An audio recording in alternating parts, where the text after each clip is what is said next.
बिहार के शिक्षा मंत्री प्रोफेसर चंद्रशेखर ने पिछले दिनों नालंदा ओपन यूनिवर्सिटी के 15वें दीक्षांत समारोह के दौरान रामचरितमानस पर विवादित टिप्पणी की थी।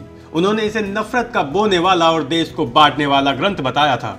इन सबके बीच उत्तर प्रदेश में सपा नेता स्वामी प्रसाद मौर्य ने रामचरितमानस को बकवास बताते हुए सरकार से उसे बैन करने की मांग कर डाली। उन्होंने कहा कि रामचरितमानस में दलितों और महिलाओं का अपमान किया गया है। उन्होंने कहा कि इसमें कुछ अंश ऐसे हैं जिन पर हमें आपत्ति है। वहीं सपा नेता स्वामी प्रसाद मौर्य ने रामचरितमानस की चौपाई पर विवाद छेड़कर सियासत को जातियों में बांटने की, यानी अगड़ा बनाम पिछड़ा का शक्ल देने की पूरी कोशिश की।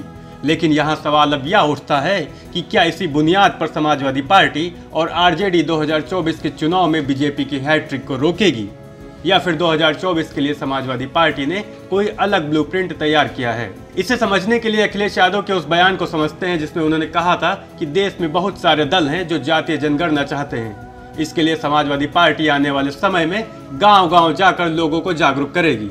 तो वही दूसरा बयान समाजवादी पार्टी के नेता स्वामी प्रसाद मौर्य का है, जिसमें उन्होंने कहा कि जब मुख्यमंत्री आवास खाली हुआ तो इन्हीं भाजपाइयों ने गंगा जल और गौमूत्र से उसे धुलवाया था। अगर यादव की जगह तिवारी, शुक्ला या मिश्रा लगा होता तो क्या तब भी उसे गंगा जल से धुलवाते? आपको इन बयानों से समझ में आ गया होगा कि यूपी में जातियों के चक्रव्यूह में बीजेपी के विजय रथ को रोकने की तैयारी शुरू हो चुकी है, और इसकी झलक भी दिखने लगी है, क्योंकि समाजवादी पार्टी के महासचिव स्वामी प्रसाद मौर्य ने रामचरितमानस के बहाने यूपी में अगड़ा बनाम पिछड़ा का दांव चला, तो वहीं बीजेपी ने काउंटर अटैक की बरसात कर दी। बता दें, जैसे जैसे विवाद बढ़ रहा है वैसे वैसे बीजेपी के हमले भी तेज होते जा रहे हैं, क्योंकि बीजेपी समझ रही है कि अगर जातीय चक्रव्यूह को समय रहते न भेदा गया तो पीएम मोदी और भाजपा के विजय रथ के लिए बड़ी मुश्किल खड़ी हो सकती है। इन सबको देखते हुए बीजेपी के सहयोगी दल भी इसे भेदने के लिए आगे आ रहे हैं।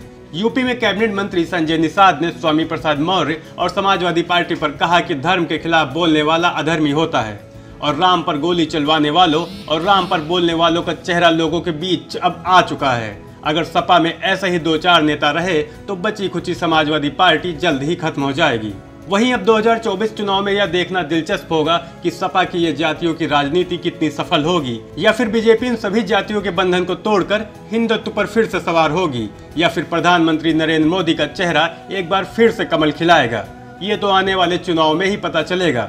जैसे जैसे चुनाव नजदीक आएंगे वैसे वैसे बयान और तीखे देखने को मिल सकते हैं। नेशनल न्यूज नाउ के लिए सूरज वर्मा की रिपोर्ट।